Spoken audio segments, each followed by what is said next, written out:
She didn't expect the night to end with a child screaming her name.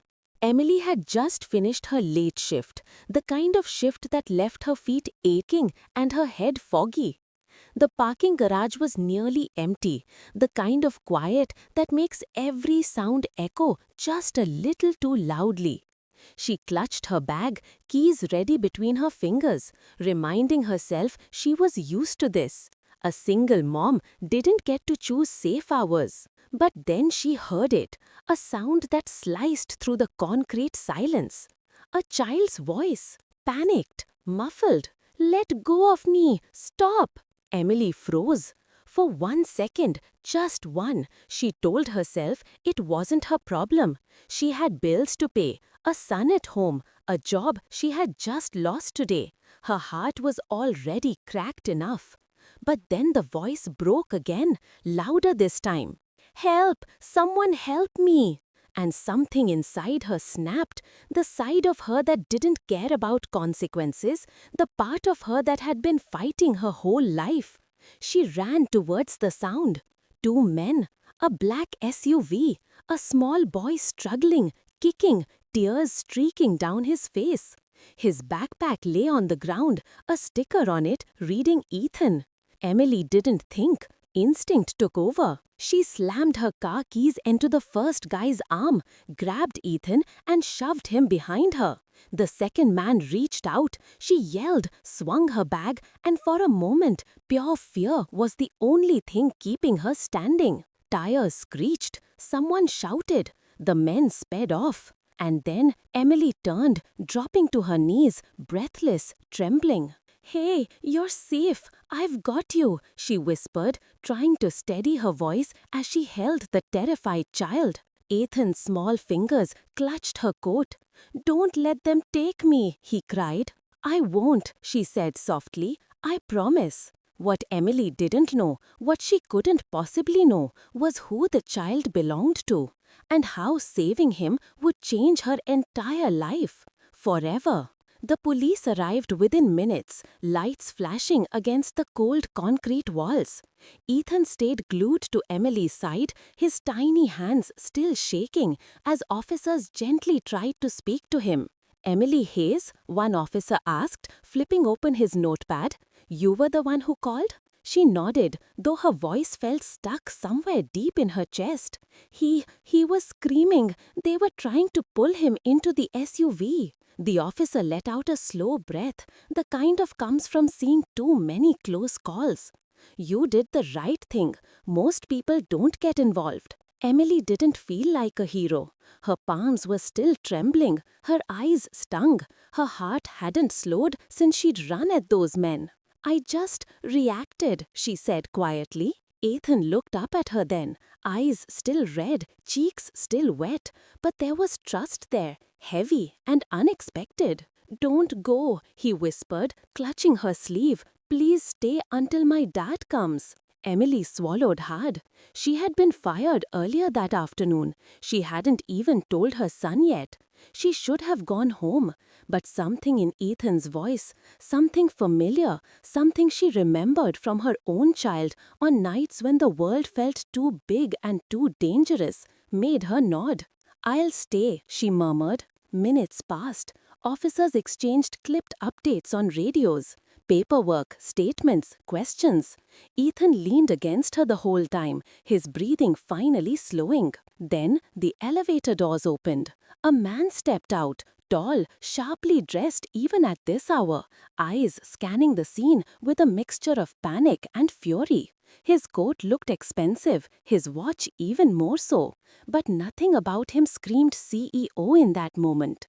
He just looked like a father who had almost lost the only thing that mattered. "Ethan!" he shouted, running towards them. The boy bolted forward, throwing himself into his father's arms with a choked sob.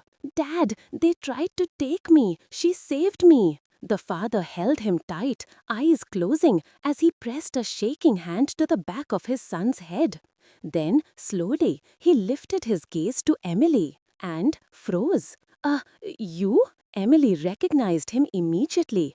Daniel Rivera, her boss, the same man who had fired her just hours earlier. His expression flickered, confusion, disbelief, something like guilt. "You're the one you saved my son?" Emily didn't know what to say. She didn't know how to stand. She didn't know how to breathe. Of all the people she could have helped tonight, it had to be the man who had just taken away the job she desperately needed. She just whispered, "I did what anyone would have done." But Daniel shook his head, voice heavy with emotion. "No," he said quietly. "No, not everyone would." He looked at her like he was seeing her for the first time, not as an employee, not as someone he dismissed earlier, but as the person who had fought for the most important thing in his world. And he hadn't even thanked you yet. Emily suddenly felt small, out of place, unsure if she should stay or walk away. But before she could move, Daniel spoke again. "Don't go, please." His voice cracked. There was a lot he needed to say, and even more he didn't know how to say yet. Tonight, everything had changed. The parking garage emptied slowly as officers wrapped up their reports.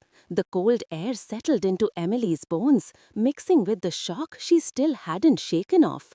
She kept her arms folded, more for comfort than warmth. Daniel stood a few steps away with Ethan, speaking to the last officer. But every few seconds, his eyes drifted back to Emily, like he was afraid she might disappear. When the officer finally walked off, Daniel approached her slowly, almost cautiously. "Emily," his voice was quieter than she'd ever heard it. "Why didn't you leave? After what happened today, you had every reason to walk away." She forced a small, tired smile.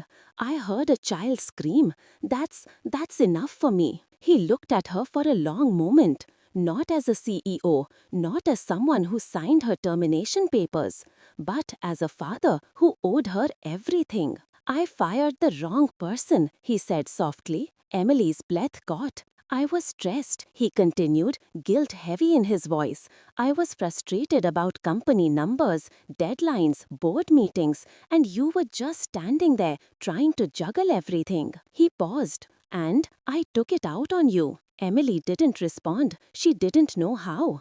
Today had already felt punishment enough. Daniel rubbed the back of his neck, a rare crack in his perfectly controlled image. "Ethan," he said gently, turning to his son, "do you want to tell her something?" The boy looked up at her with wide, grateful eyes.